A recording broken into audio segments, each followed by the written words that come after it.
Figment makes me feel like I'm inside the illustrations of a children's book. I'm sure there's one specific title it's reminding me of, but I can't quite think of what it is. At first I thought it might be the Number Devil, but that wasn't quite it.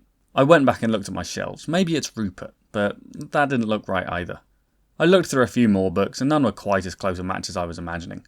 I guess Figment just has a vague sense of familiarity rather than calling back to one specific title, but either way, I enjoyed the nostalgia trip it inspired me to take. Figment is really pretty with its surreal painted 2D backgrounds. It doesn't matter where you are in the game, this visual style invokes a sense of wonderment. If it really was a book, I'd definitely be flicking through the pages. This is what Figment's design is all about. Art. Visual art and music. It has great sound design. I often talk about the medium of video games, and when I do, I'm usually talking about what games can offer that traditional media can't, things like accomplishment and interactivity. This is why I like dynamic soundtracks. Having music respond to a player and provide a live backdrop to their experience is something that only video games can do. It was hugely important to the developers of Figment. If an enemy appears, the soundtrack becomes more tense. Walk past a surreal trumpet plant, well, be prepared for a blast of brass. Hit a guitar tree? Well, you get what I mean. It's something that builds a player's immersion when what you hear responds to where you are and what you're doing. The original songs and soundtrack also give each part of the game its own distinct feel. Every level has a unique melody, so does every enemy type, and so do each of the game's 3 bosses, which actually all sing to you about themselves in the battle while you fight them.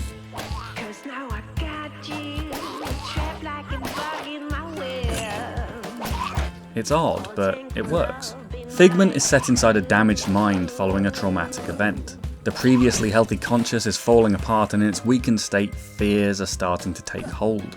We begin with the fear of loss stealing a precious scrapbook of memories from our protagonist, presumably to make it a fine addition to his collection. He looks like General Grievous, I couldn't not mention it. But this theft sets the wheels in motion for a plan to save the mind. As for the gameplay, Figment is primarily a puzzle platformer. It's all about traversing the surreal landscapes and working out how to do so. The puzzles have enough range to keep them interesting throughout the game, with the core concept changing in each of the game's 3 main areas: windmills, push boxes, and then turtles. But consistent throughout the game are coloured batteries, handles, and these round blue platforms which give the player a frame of reference and do a fantastic job of keeping levels fluid. If you see an empty blue engine, you know you should probably leave and come back when you have a blue battery. I never got bogged down in a level because these hints and clues push you to the areas and puzzles you need to be solving first. So, atmospheric and surreal, charming and interesting, sounds good and looks better. And that is what Figment nearly was. There are a lot of things that Figment does right, but it's also held back by a few key design choices. I'll start with the one that's hopefully been glaring at you from the screen this whole time. What is this?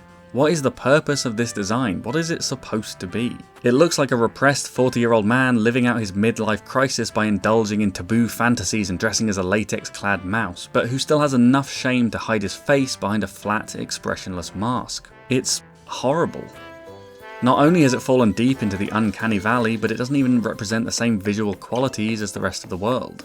And it's not just Dusty, that's his name by the way, it's all the 3D models. Animations are awkward, characters track much slower than the movement of their legs would suggest, and during dialogue, mouths move randomly, seemingly unconcerned about the words actually being said. There are a bunch of moments where NPCs get stuck walking on the spot during cutscenes. It's just not very good. While the game clearly has a strong sense of style with its 2D art, I think it's obvious that the same level of quality isn't there when it comes to the 3D designs and animations. It's like bad CGI. It isn't changing the quality of the other aspects, but it is making them harder to appreciate. The voice acting in Figment is also poor. While I was playing, I had this suspicion that a good portion of the voices were probably just staff at bedtime games who had been dragged in front of a mic and asked to put on an accent. Sure enough, when I got to the end of the game, credited under additional voices was just the Figment team. I'll play a few clips of what I mean. Myself to do anything about such things as nightmares. I hear someone knocking. I'll pull on the cow. Hurry! Do something now! There's stuff to do, come on! These exaggerated, unrealistic accents drag you out of the game and don't fit the atmosphere of the levels that contain them. It's not just the throwaway lines though, listen to the voice of the game's big bad. My friends, so full of renewed energy and purpose. This is clearly a stylistic choice, but it's not a good one. Whenever half of the characters spoke, they yanked me completely out of my immersion.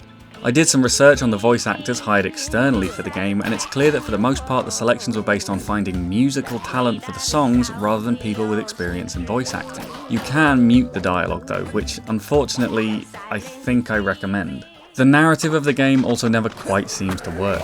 It's a fairly deep theme, but the game's tone tends not to reflect that. The level design in the first third of the game is internally thematic, but not evocative of the game's overall ideas. Look at this place, it's pleasant and happy. It doesn't reflect the damaged mind it's really supposed to. The corny jokes and horrible accents it's full of don't either. Most of the game is building a surreal fantasy land, while the story is actually something quite serious. It's clear that it's not all pulling in the same direction. I'm also not sure the overall story makes sense. I guess this counts as a spoiler, so if you're interested in playing Figment, skip to the time shown on the screen. I misunderstood the story the entire time I was playing. The game opens with a car crash, and I assumed that this was the story of a father who lost his daughter and had been coping horribly with the loss and guilt he's experiencing. The traumatic event has impacted his mind, and that's why the nightmares have run amok. His story is mimicked by Dusty, the guard of the mind, who has become disconnected and apathetic, and the father's loss is represented by Dusty losing his scrapbook of precious memories. Your battles with the nightmares along the way, and finally defeating the final boss, which is even called the Fear of Loss, is a depiction of the father regaining courage, overcoming his fears, and trying to make something of life after the accident. This all makes perfect sense, but it isn't the case. At the end of the opening cutscene, you actually hear the daughter talk, and so it's clear that she survives, but I had forgotten that. What actually happens is that the father is in a coma. There is a traumatic experience to overcome, but it's not emotional trauma through the loss of a loved one, it's physical trauma through being in a car crash. It's far less powerful and also seemingly unrelated to the abstractions of a game being played out inside the mind. Rather than helping the mind through a tough emotional experience, you're fixing the damage caused by blunt force trauma. Why is Dusty the right person for this job? Why is the trauma represented by the fear of loss? And what does Dusty's obsession with his scrapbook represent? A scrapbook is a clear metaphor for memories and the past, but the mind of the father that we're occupying isn't a risk of losing the past, it's a risk of never recovering and losing the future. Why is the finale of the game a battle against loss if the father isn't experiencing any loss? The mother and daughter are. I just don't really understand, and it made for an unsatisfying conclusion to the game. If you have played Figment and have a different interpretation of the events, let me know. Because of these issues, I wasn't enjoying Figment for probably the first hour of the game. The disconnect caused by the ugly design of Dusty's character and his unpolished animations, as well as the unconvincing voice work, is immediate, whereas the atmosphere of the levels and the build-up of concepts in the early puzzles are a slower burn.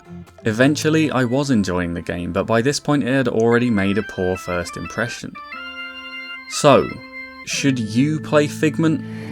Well, maybe.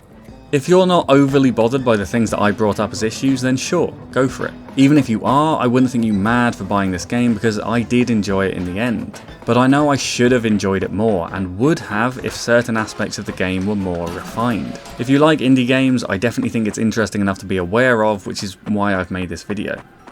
I still want to know what book it reminds me of though, so I should probably go back to looking.